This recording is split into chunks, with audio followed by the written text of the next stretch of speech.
Okay, we're going to do some question and answer. It was popular a week ago or so.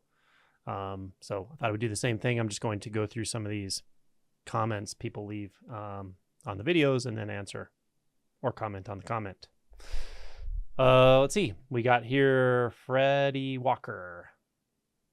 Okay, I have a question. When you say no more strategy, no more agenda, do you mean agenda in regards to spiritual practice or real world improvement and progression? In this instance, I mean both. What if you had no agendas right now? What if you had no agendas? And I know when I say that, the mind might automatically start revving up going, well, then how am I going to get things done? How can I accomplish this? How can I, et cetera, et cetera. That's all thought. That's the world of thought, right? The world of thought, what I'm pointing to is the realization or recognition that the world of thought is always seeking. It always has an agenda that is ignoring the experience of being alive right now to some degree. It's ignoring it because it's redirecting attention up into the mind, into thought, and then ultimately into the house of mirrors where it's just thought after thought after thought. What I'm pointing to is the truth that you can actually move the attention into the physical experience of aliveness, into the body, into the sound, into the sensation. And by investigating those spaces, those experiences, those appearances in a very precise and direct way, that can be become your primary experience. This is essentially non-dual realization or deep stage realization, but it does happen. When that occurs, it's seen very, very clearly that agendas aren't needed. Ideas and dreams and hopes and wishes and all the purpose and meaning, those are just dreams. They're just dreams of the mind. They're just thoughts, mere thoughts. They're not required for anything. And I understand that when I say this and attention is already in that thought system, the thought system is internally consistent. It will defend itself. It doesn't want to hear this because it'll think, well, I'll never get anything done. I'll never accomplish anything if I don't think about all this stuff. But one of the keys to this is to see the other side of that, to see the other side of the world of hopes and dreams and purpose and meaning and imagining everything and imagining a future. The other side is when you feel completely out of control in regard to thought. So anxiety, overthinking, depression, the mind just going nuts and dragging you along, and then sometimes really intense, almost, or not almost, but truly pathological relationship with thought. Something like OCD, something like PTSD, severe anxiety. These are all relational in reference to thought. And so when we have so much buy-in and belief in thought as something that is A, volitional, B, meaningful as far as carrying out agency, and C, something that's needed, healthy, and desired, what we're doing is we're buying into something, we're actually giving something energy that will ultimately come around and kick us. But we don't always make that connection. So what's really strange is sometimes when we start to feel uncomfortable, ungrounded, anxious, fearful of the future, guarded, defensive, when we start to feel all that, what we do is convince ourselves we just need more of the other side of it. We need more positivity, more seeking, more mental, whatever, grasping and so forth. And we don't make that connection so easily. We can go years without making this connection. And then you start to feel something like burnout or inauthenticity or feeling like a fraud in life, right? If you see it clearly, you realize both of those to go together. The upside to thought, the seeming upside to thought, and the very real downside to thought. And when you realize that those go together and they're just two sides of the same coin, they're the side effects of the addiction to thought. When that's seen, when that's clear, then you have an opportunity to actually start to investigate the nature of identity itself. That which feels like it's being identified with thought. That which feels like it's carrying out thinking. That's that which feels like the thoughts refer to it, right? If you investigate that closely enough, directly enough, that spell will break. And then the stages of realization beyond that deepen considerably. And the one I mentioned earlier is when attention has, as far as identity is concerned, has completely disentangled from thought. And we find ourselves in this world of non-dualistic aliveness, which is the mind identification cannot hold a candle to it. It's not even close experientially to how much intimacy is here. And we know that at some level, and many people experience it periodically or episodically, but the realization of it is something that is altogether beyond that, because it's not reversible. It's not something that you can ever go back into the illusion again, really. There can be thoughts, but it's not going to invert reality anymore, such that the world of seeking, the world of becoming, the world of thinking, seeking, which really is nothing but avoiding this momentary experience of aliveness. It will never have that grip anymore. It can't do that because it's seen through, it's dispelled, that the illusion is dispelled. So that's what I'm really getting at when I'm talking about this. When I'm talking about no more strategies, no more agendas, etc. Cool. Good question. Okay, someone says, I always wonder if we are actually seamless with nature. I don't know if I'd say it that way. It's not like there's a me that's seamless with nature. It's much, in realization, it's much more like there's just no me. There's just natural movement or something. But even that, like, do I have to call it nature or natural movement? Because what am I comparing it to? So in one sense, there's just thusness or isness, maybe, something like that. But anyway, when there's that seamless experience or knowing or realization, then why can we say no to things? You can't. When the realization is here, there is, you see that it's impossible. Nothing can be hidden. Nothing can be denied. Nothing can stand apart from something and push against it in any real way. It's impossible. So there you go. There's the answer. With the realization, that disappears. Not only does no disappear, yes disappears. You're not in control. The sense of agency is gone. When the sense of agency is gone, the fundamental no, the aversion, and which is followed by the yes, which we feel like we're empowering ourselves, those are just gone because they're realized to be mere thought.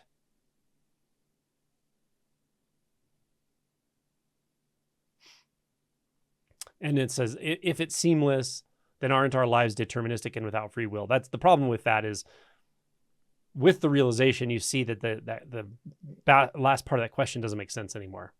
With the realization, you have to realize it. When it's realized, that doesn't make any sense anymore. There's no my life. And deterministic almost assumes a couple of different things, or assumes one of a couple of different things. One is there's like some kind of plan that was set ahead of time.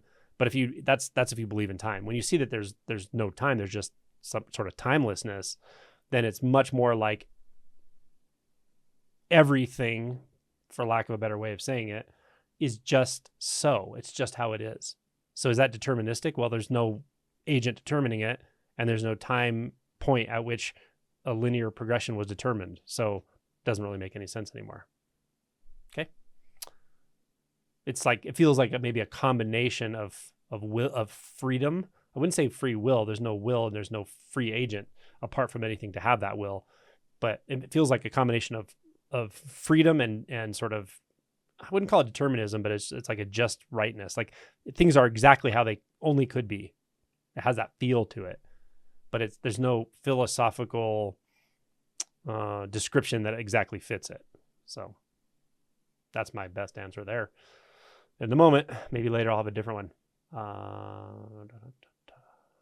Angelo, after the second awakening, liberation, could there still be shadow? The assumption is that the second awakening is liberation. There's an assumption built in, of course, to that. If you're talking about liberation from the self-structure, then there's really no shadow anymore. But that's not always the end of suffering. Strangely enough, it's close to the end of suffering, because when there's nowhere for anything to hide anymore, like there is no shadow, or you could say what was shadow material that's now completely on the surface, and you have no way to hide from it anymore. It's just there, and so all the energies are there. It can take some time to acclimatize to that, and the suffering is like a remnant of will, a remnant of a personal will, but there's no personal anymore. So it's kind of like will. That remnant, maybe you could call it energetic restlessness or something if you wanted to, but that remnant is what feels really uncomfortable in direct experience, because it's completely unnatural, because it doesn't exist, because it can be dispelled like this through a simple inquiry. So there can be some suffering left, but you're seeing it in such sharp relief, and you're seeing that there's nothing that suffers anymore. There's no sufferer, just the suffering in sharp relief. It's dissipated very quickly, generally, but it can be rather intense. Okay, good question. Next question. Surely we have a mind structure ego for a good reason. Interesting question, right? A reason is such a superficial thing, right? It's a thought. So if we talk about the mind or the mechanism of mind or consciousness, that seems it's experientially very primary to thought. So that's kind of like trying to put the cart before the horse, to say, what is the reason for consciousness?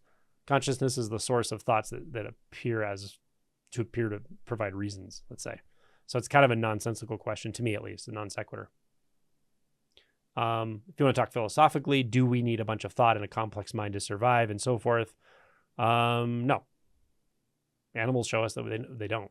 The humans evolved such that we actually are required to have that complexity of mind as we're developing young childhood, older childhood, young adulthood, perhaps, maybe, because of the social structure that requires us to have a social identity and the illusion of agency and all that. Maybe it is a sort of survival mechanism in the complex world of mammalian social order or something. But I can promise you, and this is revealed to many people through realization, that the complexity of the mind that causes this sort of self-consciousness to appear, this illusion of self-consciousness, it can be undone. It can be abandoned, actually, and you find out that you function just fine. But it's not a you. It's just functioning. Functioning just happens totally naturally, and it always has. So the answer really is no, but it's only through realization that will ever satisfy you. You'll never be satisfied with my answer or anyone's answer, no matter how logical it is. The only satisfying answer for you is going to be realization. So keep waking up. It's the answer to everything here, by the way. Just keep waking up. It'll all be revealed. Okay. Can you function without thoughts? Yes. Do you become passive? No. You might actually reverse some latent passivity, some hesitation, some fear, because a lot of hesitation and passivity has to do with fear. And when the illusion of self-consciousness is dropped, you might actually start to move much more spontaneously. Happened for me. Happens for a lot of people. So there you go. Same person asked, but what about creative thoughts or imagination? Are they not to be focused on too? I mean, you can do whatever you want. There's all kinds of ways to go about things and all kinds of paths. Some people use imagery for meditation and so forth. I never do it, and it's not necessary. I don't think it's necessary at all. For realization, it's certainly not necessary. So I don't want to discount anyone's method if it works for them. If you want to explore that, or there's teachers who do that or whatever, it's great. I don't do it. I don't need to. And you certainly don't need to focus on anything in the mind really to wake up. There are practices to inquire into what is at the source of those thoughts. What do those thoughts all seem to point back to? A sense of self, maybe? Look for that, right? And so there's all these self-inquiry techniques I talk about, but those aren't so much focusing on thoughts or images. That it's actually looking at the mechanism of thinking, looking at the mechanism of identifying, looking at the mechanism, or as closely as you can to the sense of the one to whom and for whom all of this seems to be happening, all this thinking and so forth. So that's inquiry, though. Okay.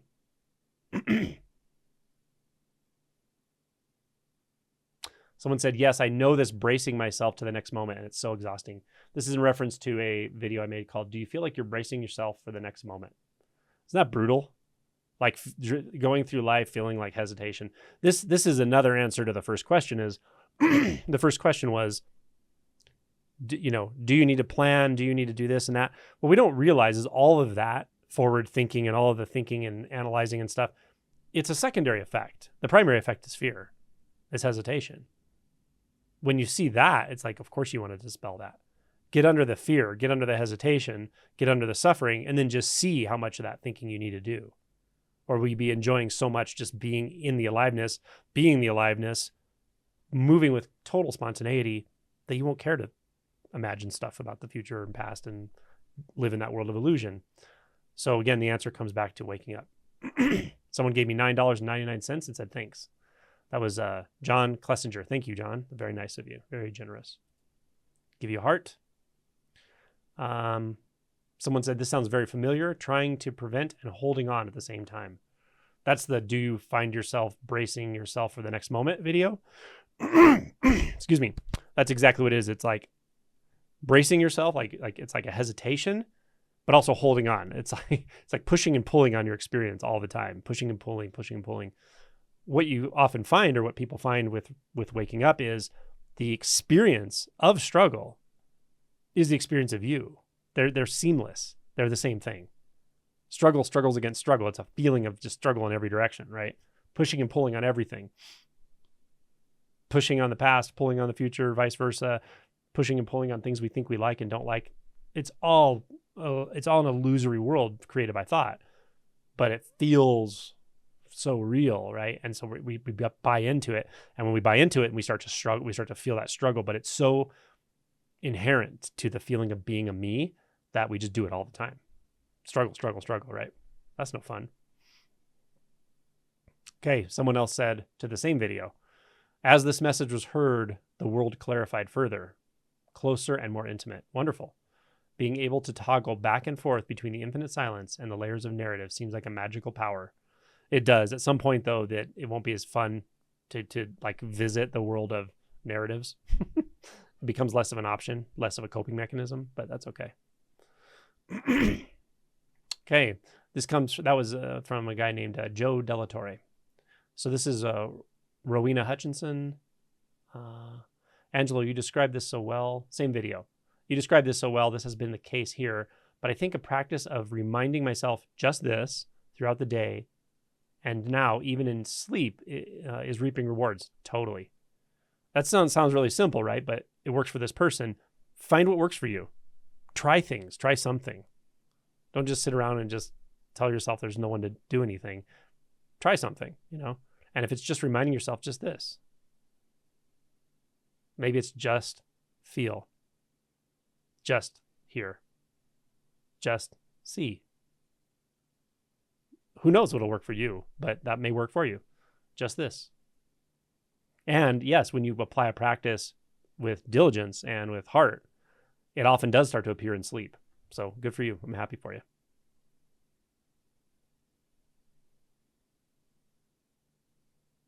Schneebs said, something feels like it needs to keep life at arm's length. It feels like jogging in place. I'm tired as hell and not getting anywhere. Yeah, that's the same feeling, right? These are all comments on the same video. It's that feeling of driving with the brakes on, hesitation.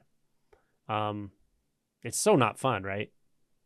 But the good news is anyone hearing this, it's not your natural state. It's just not. I promise it's not.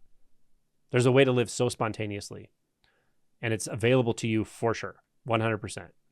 Totally. Keep at it. Keep watching the videos. Keep applying the practices. Keep reading the books. Keep going to retreats. Whatever you're doing, whether it's with this stuff or another teacher that you resonate with or whatever, like keep at it. Keep digging. Keep working at this investigation, and be willing to let go of illusion. Be willing to let go of that which is seen to be illusory, false, and feel what you have to feel to do that. That's the recipe. You'll find your way in. You'll find your way into this.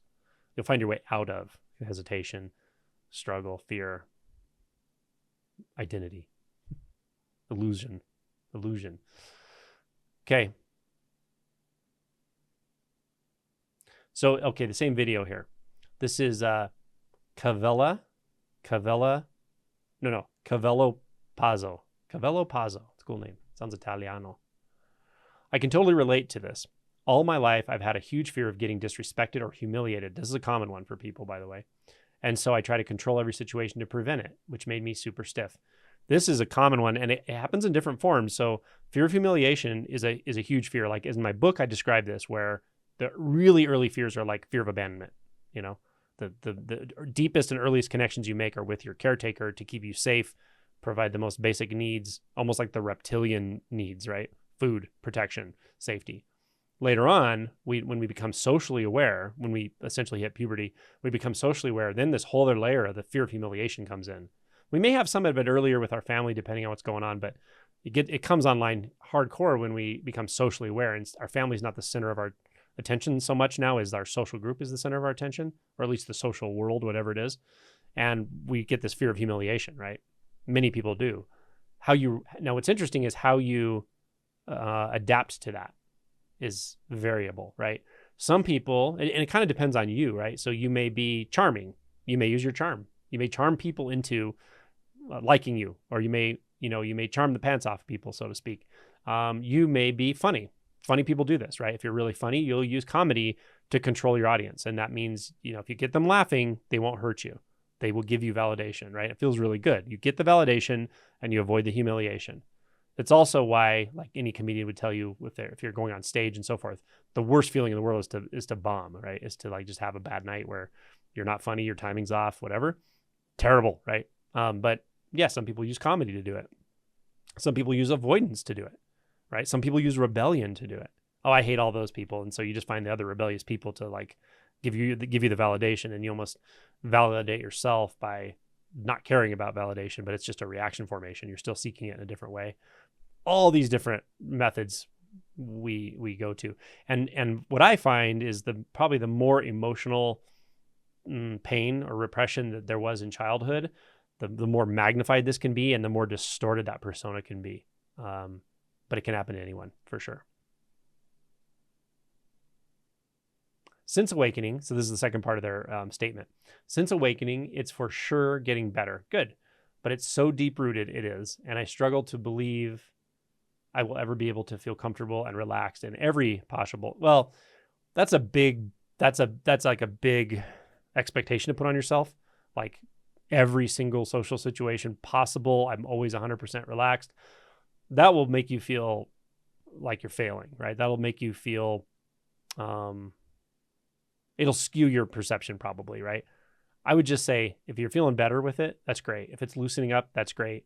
The money isn't in trying to, this can be applied broadly. It's not just with this fear of humiliation. It can be applied to a lot of things, but the money isn't in trying to be a certain way in every single situation. This is totally the way the mind thinks about things. The key to this, after awakening especially, is to go really, really deep into the emotion associated with it. That's where the spell breaks. You may have to do it multiple times, and you may have to go deeper than you thought you could, and it may take some time, but it's really in depth here. The depth is what's going to unhook this for you. Okay? That's really important, especially after awakening. So good work. And be kind to yourself. Don't beat yourself up about this. A lot of times if we have a fear of humiliation, like I said, if we have a family trauma and things like that, we may have had a parent that maybe not humiliated us, but made us feel less than a lot. Like that was the relationship with parent. My parents kind of were like this. They didn't mean to be necessarily, but it can be like subtextual, right? It can be like in the body language and the voice inflection and so forth, even in facial expressions. They can tell you like, you're not enough, you're not good enough. So we are already coming from this place of just not feeling good enough. And then what happens is, now I fear humiliation. Now I beat myself up for that, right? It's almost like beating others to the punch of humiliating you, or beating others to the punch of making you feel bad. So I just want to say, don't make yourself feel bad. None of this is personal. You didn't do it to yourself. It's just conditioned experience, right? Or conditioned reactions and so forth. So the awakening is huge. Let the realization drive itself deeper, and just where you have to go is down into the body, into the emotions when they come. And the depth is going to make all the difference for you. Okay. Excuse me. Someone said, this is Lloyd Saul, S-A-U-L. It says, I want to get it, but I'm also afraid of getting it. This happens. This is not an uncommon experience. While also understanding that it won't be I that gets it. Understanding that doesn't help though, really. That can be a side effect of listening to certain kinds of like non-duality videos and stuff where it's like there's no I, or even Buddhist doctrine that there's no I, no self. Understanding that, I don't think it's too much of a hindrance, but it's totally not the way it will be experienced in realization. So don't get yourself in your head about like, well, who's there to be afraid, and like what will happen to me? Well, there's no me. That's just thoughts, right? But this part about like, I want to get it, but I'm afraid of getting it. I want to point out that that's normal. There's a part of you that's beyond you. It's beyond you as you know yourself, for sure. That's what's driving you. That's what made you write the comment. That's what's making you watch these videos. This stuff's crazy. Why would you do this? There's only one reason: to come into contact with your true nature in a more real way than you had before, as long as you remember, perhaps. But there's something beyond you, something beyond all of us, beyond the human dimension that drives this process to know our deepest truth, right? That's there. And that's when you say, I want to get it. That's what wants to get it. And also afraid. Yeah, of course, there's going to be fear. But here's the deal. And this is the most important point of what I'm going to say with this comment. It doesn't matter if there's fear or not. It doesn't matter how much fear there is. That does not prevent awakening. You'll wake up right in the middle of fear if you have to. It'll just happen the way it needs to. But people often wake up right after an intense fear, or some people don't have the fear. It doesn't follow a recipe. But just know the fear doesn't mean you can't wake up. The fear means you're normal. Yeah. The inclination is well placed, and it's based in wisdom, and your own instinct is good here. Okay, the question says, regardless, the description makes me wonder how one functions in a day-to-day after awakening, because it sounds almost euphoric with, okay. But again, this is that post-processing where it's like you're trying to, the fear comes, right? The inclination to wake up comes, and the fear comes. And then it's like, okay, wait a minute. Let me try to put it together in my mind. Let me think about how it's going to be after awakening. And that's kind of down the road. It's like, to me, it feels like a reaction to the fear. Like that's the thoughts that are kind of keeping you safe from the fear. It's okay that they're there, but just recognize those are thoughts. You're never going to know how it is after awakening. It's just impossible. It's impossible. It's even people who have heard me describe it over and over and over in the ways I try to describe it. When it happens, they'll be like, this is not how I thought it would be. And I would always say, like, have you noticed I've said that so many times, it's not going to be how you thought it would be? And they'd say, yes, I did hear you say that, but I still thought I knew what that meant. But you don't. So it's just the nature of it. It's like you go beyond the known, or your known. So understand all of that thinking, conjecture, how is it going to be after? It's just not going to help you. It doesn't hurt anything, but it's just a bunch of thoughts. So that's not where the money is. The money is, like I said, orienting to that part of yourself that says yes to this. That's like, yeah, I want to go. And I'm feeling fear. That's fine. Feel it. Feel it here, though. Don't jump up here. Nice. And then I have this video that was called The Deep Shadow Trigger Warning. I'm not kidding. Don't say I didn't warn you. And then when people watched it and went, Jesus, that was really intense. But I really put the trigger warning on there on purpose. What's funny is when I put the trigger warning, it gets higher views, but I don't do it for that. I actually mean it. This was a heavy video. And so, yeah, don't watch it unless you really feel inclined. But then someone wrote here as a comment, sounds like torture. It might feel like it a little bit when you're in it. But yeah, I mean, and then if you tell yourself, oh, this is torture, it's just going to make it worse because it's the mind's trying to magnify the experience. It's not really trying to magnify it. The mind's trying to make dramatic comments to get your attention into the mind, because in the past you've used the mind as a pacifier. But by the time you're in this space where the video points, you can't do that anymore, and you know it. So then, yeah, dropping all labels is really important. Like, this is torture. I can't handle it. This will destroy me, as I mentioned, right? So this person who saw this and said that, I don't know where they are. It doesn't really matter, but I just wanted to make that point, that by the time you're at this place, you'll get it. You'll understand what this video means. You'll resonate with it. And if you happen to see the video or you see the comments underneath, you'll see many people who watched it were like, yep, I know that place, or I've been that place, or I am in that place. But if you're not there yet, if you haven't had a shift at all or whatever, it might sound like torture to listen to that video, but you can't really get your head around it. It's not like that. It's something that when it comes, you have the capacity for it by then, for sure. And it's an experience. It will come and it will go. Okay.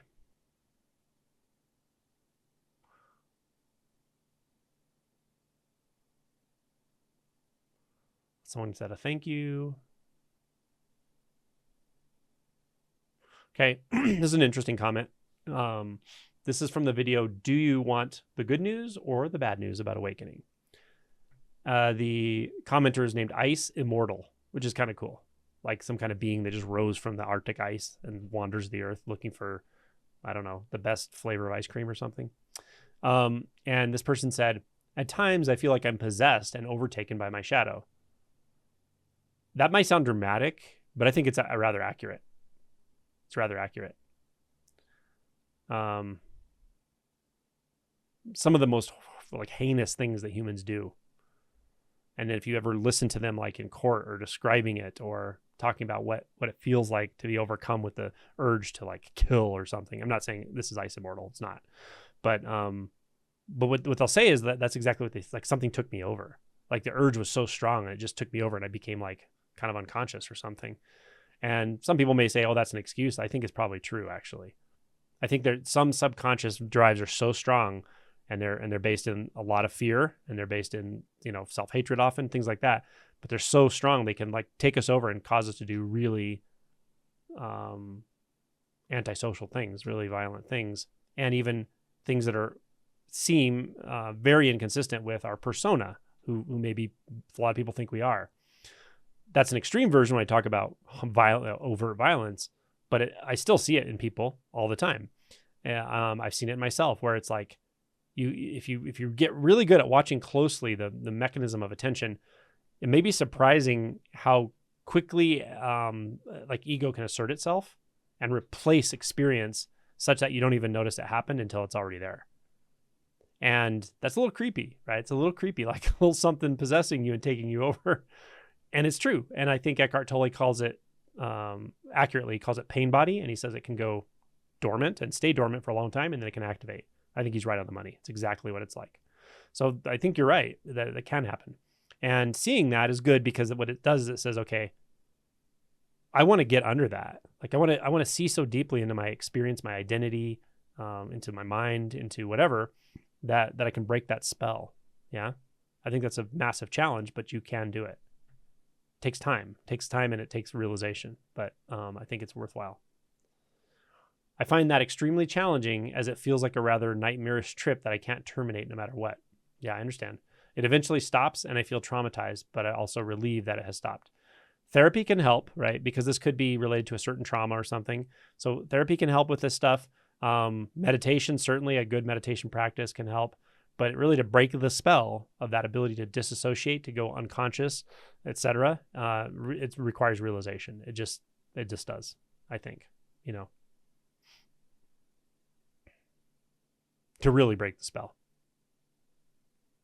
You can soften all of this without realization. You can soften it. You can find better coping mechanisms. You can learn to parent yourself. You can instill compassion in your experience and into yourself, into your mind, into your heart, into your relationships with other people. You can do all of that stuff for sure.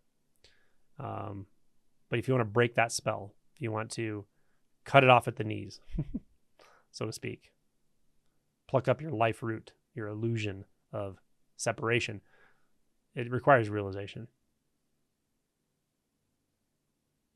So I feel for you. Okay, this is Zen Puppy, which is a really fun name. This is from the video, Do You Feel Like You're Bracing Yourself for the Next Moment? Listening to your experience here of pre-awakening, you sound like an Enneagram 6. I've done the Enneagram 3 times, and they're all different. One of them I was a 2. Enneagram is very difficult for me to even answer the questions because the questions in Enneagram are very thought-based.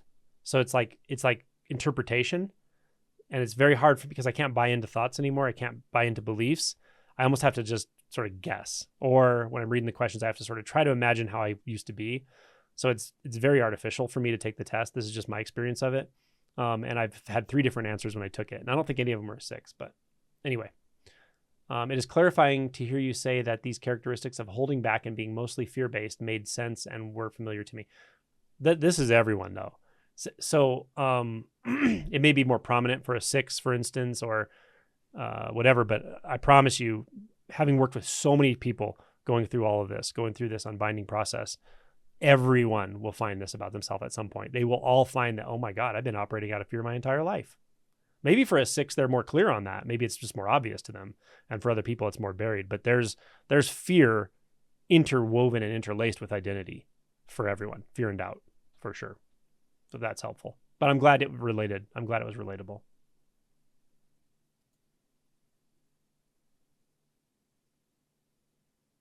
Okay.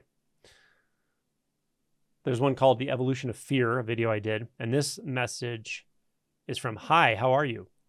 It says, haha, man, this is always on my mind. Do I need courage or not? That's a good question, isn't it? Let's talk about it. Some non-dual teachers preach courage and also people in society. Yet, it would be so much easier if there was a way to destroy the fear entirely so you won't have to be courageous. These are all caps, so I feel like this person's yelling at me. I'm joking, but it is all caps. Fear and courage. Okay. I'm not sure I know what courage is, honestly, because like I know very, very timid, very soft people who go through this process and do great. I mean, they go through all the twists and turns and pain, body, and emotion and fear, and like they go through all the things everyone goes through, but they're not necessarily like the warrior type, let's say. Other people are very warrior type, and they go through this process as well. Is one more courageous than the other? I don't know. Christ said, the meek shall inherit the earth. I think he said it that way. The meek shall inherit the earth. I know exactly what he means by that. You have to go through this surrendered. So in a way, so if we're talking about courage in respect to what we're talking about with awakening, then courage actually equals being willing to be surrendered. It's more of a humbleness. It's more of it's a willingness to be honest with yourself about what is an illusion and not insisting that illusion is real and just grasping onto it. That's courage. Probably another way of saying that actually is courage to break free of the social matrix. That's the courage to go against the grain of the social endorsements that we get that tell us to stay somebody. That's what courage is in this setting. And now that I've talked myself through it, that's pretty much what I think it is. Yeah.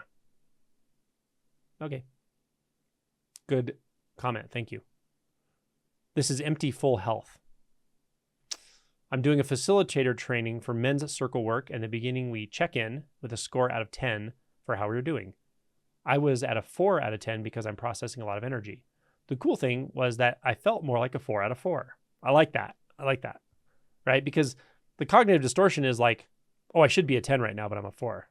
How about you're a 4 because you're a 4? What if you don't compare it? Do you have to compare it? It turns out you don't. You don't have to compare anything. This moment is exactly how it is. And that complete acceptance of that without comparison, without agenda, that is enlightenment. Period. So good for you. 4 out of 4. I assume that's what you mean. Let me see here. As in, I knew that I felt like a 4, but there wasn't anything else to relate to it. Exactly. That's exactly it. Perfect. Good job. And then they say down here, I do feel like I've cheated the system in a way, like a rebellious school kid that's found a loophole. That's exactly what it feels like. It's called dispassion. It's called the death of the one who cares. The only reason we think we care about the things we think we care about is because of fear. When you see that clearly, you have an opportunity to move through this world in a very different way. I hope it stays that way for you, but it may not for a while. It may stay that way and kind of come and go, and then you have to hit those deep emotional barriers, but maybe not. That kind of equanimity, you can live from that for sure. Love it. Okay. George Shepard said, thinking time and clocks. Did we say 5 o'clock before there were clocks? Guessing not.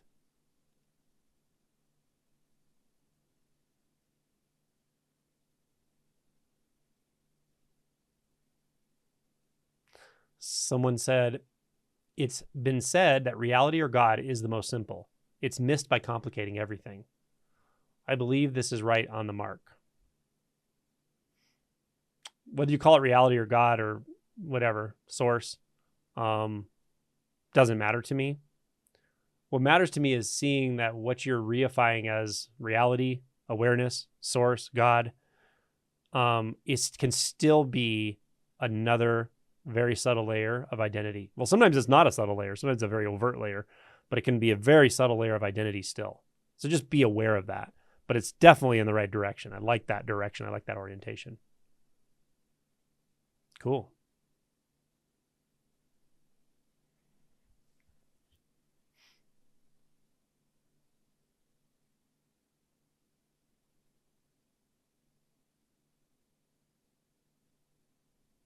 I'm reading through some thank yous.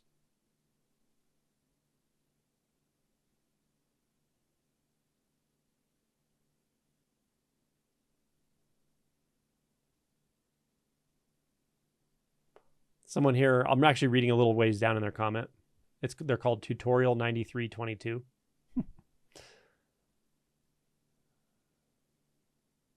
Someone says, right now, life seems like the worst possible way it could be. Couldn't be any worse. To me, that's awesome news, right? Because who or what is in the business of how bad everything is? The mind, right? So if the mind has gone to its limit with deciding how bad everything could possibly be, and it kind of means you've like lost everything, you're in a really good place. Just make sure you've really lost everything. Make sure you're not using that to soften a blow, right? When you really hit your end of what you can do with the mind, you're in a really good place. Then they said, no free will, no self, no other, no safe place, no permanence, nothing real, just empty appearances without control. Like an evil joke from a demon. I don't mean to laugh, but my sense is whoever wrote this is definitely intellectualizing this. Because if you experience that world, it doesn't feel like a joke from a demon. It feels like you won the lottery. So again, the mind can interpret no this, no that, no this, no, I don't have this, I don't have that. There's no form, there's no choice, there's no meaning, there's no purpose. The mind's interpretation of that is I've lost everything. But the I is at the center of that I've lost everything feeling and belief, right? When that's out of the picture, when that sense of the one for whom all this is occurring, when that's out of the picture, then there's no reason to say no anything. It's not true that there's no this, and this. There's also not true that there is this, and this, and this. All of those are limitations. Those are all limiting perceptions. They're not really limiting. They're not limiting anything because they can't do anything. They're completely inert. They're all thoughts. But what they represent is just false. So then what's left? Well, it's just this. But this isn't no, no, no, no, no. That's not yes, yes, yes, yes, yes either. It's nothing like that. It's just what it is. Turns out it's just perfectly okay. Cool. And I don't mean to invalidate your experience either. It can be very rough to go through those types of realizations, but understand that's not the deepest realization. It will go deeper for sure. And it will have surprising twists and turns. Someone commented on the Clio video. They said, I love this video. I'm amazed by my animals. Leslie, I love animals.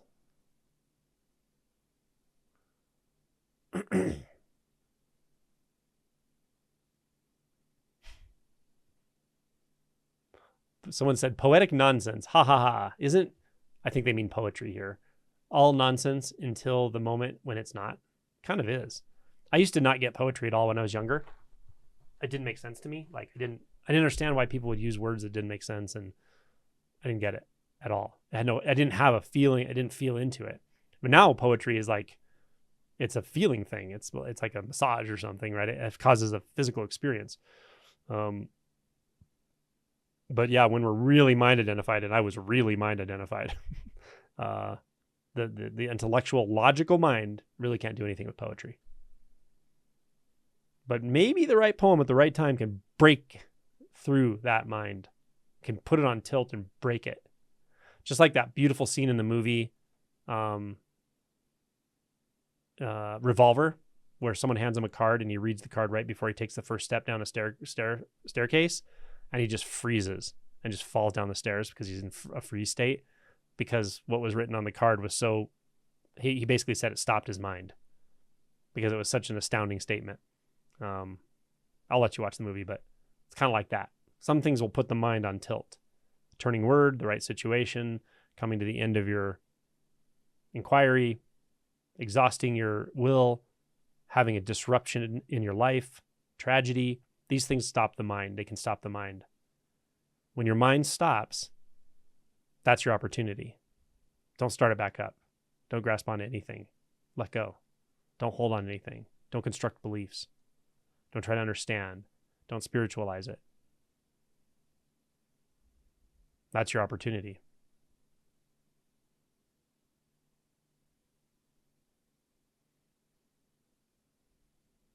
Someone said, oh my God, LOL. How to find infinity in the breath. They must have had a good experience of that. That was Cube Dog. Maybe I'll just go down and look for cool names, because people have some fun names here.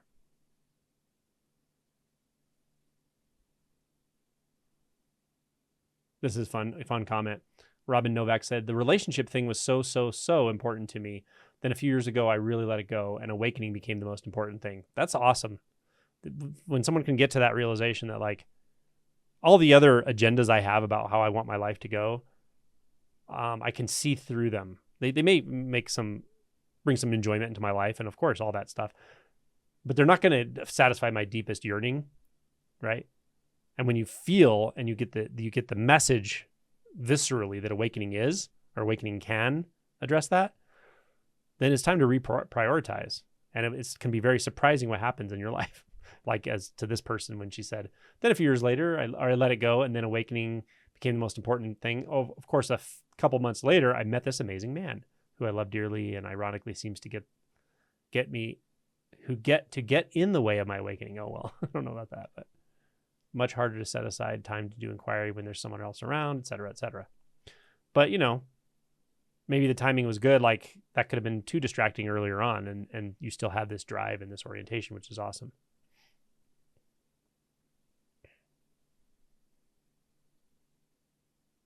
Okay, I think I'm done with questions and answers for the moment, but people seemed to like it when I did it before, and it's a nice way for me to do this without having to try to type all this stuff in, and it can be helpful to multiple people. So maybe I'll do more in the future.